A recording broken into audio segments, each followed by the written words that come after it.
Elijah stood before King Ahab, a ruler who had turned his heart away from God. With unwavering faith, the prophet declared a drought over the land. No rain, no dew, nothing.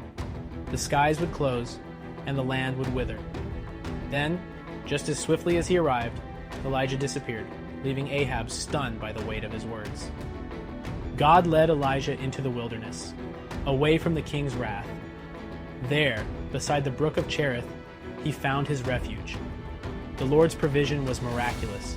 Ravens, unclean birds by nature, delivered food to him each day. As the days stretched into months, Elijah waited, trusting in the God who had never failed him. As the brook dried up, Elijah journeyed to Zarephath, where he found a widow gathering sticks. She was preparing one final meal for herself and her son before famine would claim them. But Elijah's words carried hope. "Make me a small cake first, and your flour and oil will never run dry." She obeyed, and just as the prophet said, her home never lacked provision, a testimony of God's faithfulness. But sorrow soon visited the widow's home. Her son fell sick and died. In her grief, she cried out, questioning the prophet's presence. Elijah carried the boy to his room, stretched himself over him 3 times, and pleaded with the Lord for life to return. And suddenly, breath filled the child's lungs. The widow, overwhelmed, declared, "Now I know you are a man of God, and the word of the Lord from your mouth is the truth." After years of drought, the time had come for Elijah to return. He confronted Ahab, accusing him of leading Israel into idolatry. The land was dying. The people had turned to Baal, and God's judgment was upon them. Elijah called for a test, one that would settle once and for all who was the true God. On Mount Carmel, Elijah faced 450 prophets of Baal. They danced and cried out to their God, but no fire came. Elijah stepped forward, rebuilt the Lord's altar, and soaked it with water. Then he prayed, and in an instant, fire rained from heaven, consuming the sacrifice. The people fell on their faces, crying, "The Lord, He is God." Judgment followed, and Baal's prophets were no more. With the false prophets gone, Elijah turned his eyes to the heavens. He prayed for rain, and on the 7th time, his servant saw it, a small cloud, rising like a hand. It grew, darkened, and soon the sky opened, drenching the thirsty earth. Ahab fled, but Elijah, strengthened by the Lord, ran ahead of the king's chariot, a sign of divine power and urgency. Jezebel, enraged by the loss of her prophets, swore vengeance on Elijah. The mighty prophet who had stood before kings now fled into the wilderness, weary, alone, and afraid. Elijah found shelter in a cave, expecting God to speak in power. A great wind tore through the mountains, but God was not in the wind. Elijah's mission was complete. As he walked with Elisha, suddenly, a chariot of fire appeared, separating them.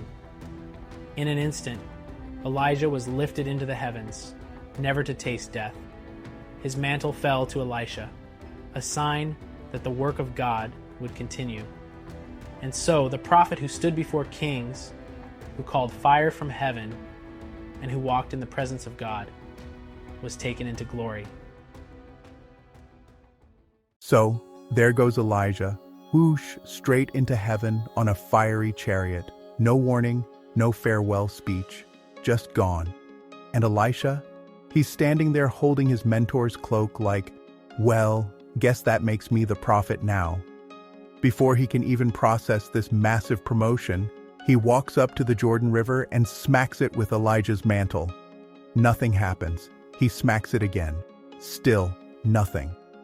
So finally, he shouts, "Where is the Lord God of Elijah?" And boom, the waters split like they've been waiting for a dramatic entrance. And just like that, Elisha crosses over, stepping into his destiny. Elisha barely has time to enjoy his new role before some local kids decide to test his patience. He's walking toward Bethel when a gang of young troublemakers start shouting, "Go up, Baldy! Go up, Baldy!" A not-so-subtle reference to Elijah's recent departure and, well, Elisha's shiny scalp. Now, Elisha could have ignored them, maybe even come up with a witty comeback, but no. He calls down a divine, "Oh, you wanna play?" moment, and out of nowhere, 2 enormous bears charge out of the woods. Let's just say that those kids won't be mocking prophets anymore. Word spreads quickly that Elisha is the real deal, and soon enough, a desperate widow comes knocking. She's drowning in debt, and creditors are about to take her 2 sons as payment. Elisha, cool as ever, simply says, "Go collect every jar you can find." No explanation, no context. Just jars. She does it. Then he tells her to pour the tiny bit of oil she has left into the jars. And wouldn't you know it? The oil just keeps flowing, filling every single one until there's no more room. She sells the oil, clears her debt, and keeps her sons. Crisis averted thanks to divine economics.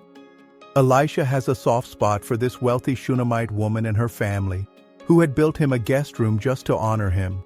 When her son suddenly dies, she immediately rushes to Elisha.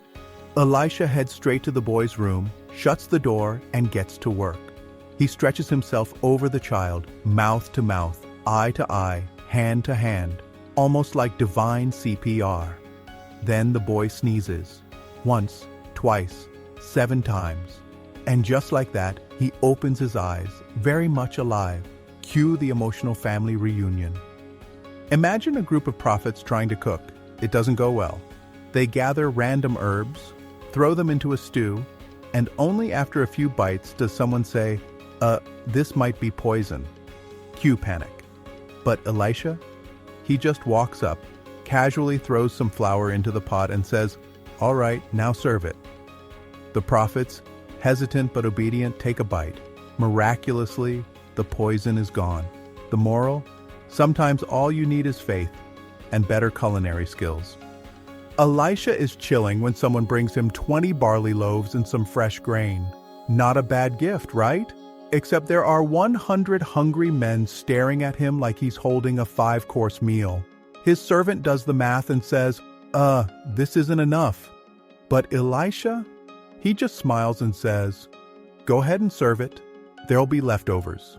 And sure enough, as they start passing out the food, it miraculously multiplies. Everyone eats until they're stuffed, and, just like Elisha said, there are leftovers. Sound familiar? Jesus would later perform a similar miracle. One morning, Elisha's servant wakes up, looks outside, and sees an entire enemy army surrounding them. Mass panic mode activated. He runs to Elisha screaming, "We're doomed!" Elisha just yawns, stretches, and says, "Relax, there's more on our side than theirs." Then he prays, and suddenly, his servant sees what Elisha sees, heavenly chariots of fire surrounding them. But Elisha doesn't stop there. He prays again, and bam, the enemy army is blinded. Then, in a move of pure swagger, he leads them straight into the hands of the Israelites. When their sight is restored, they realize they've been completely outmaneuvered. And guess what? Instead of killing them, Elisha orders a feast for them. That's some next-level peacemaking. And that, my friends, is the story of Elisha, a prophet who turned water into dry ground, food into feasts, death into life, and enemies into dinner guests. He proved that faith isn't just about dramatic miracles. It's also about trust, obedience, and knowing that sometimes the most powerful move is the simplest one. So, next time you face a problem, ask yourself, what would Elisha do? Chances are, he'd just trust God, and maybe throw something into the river.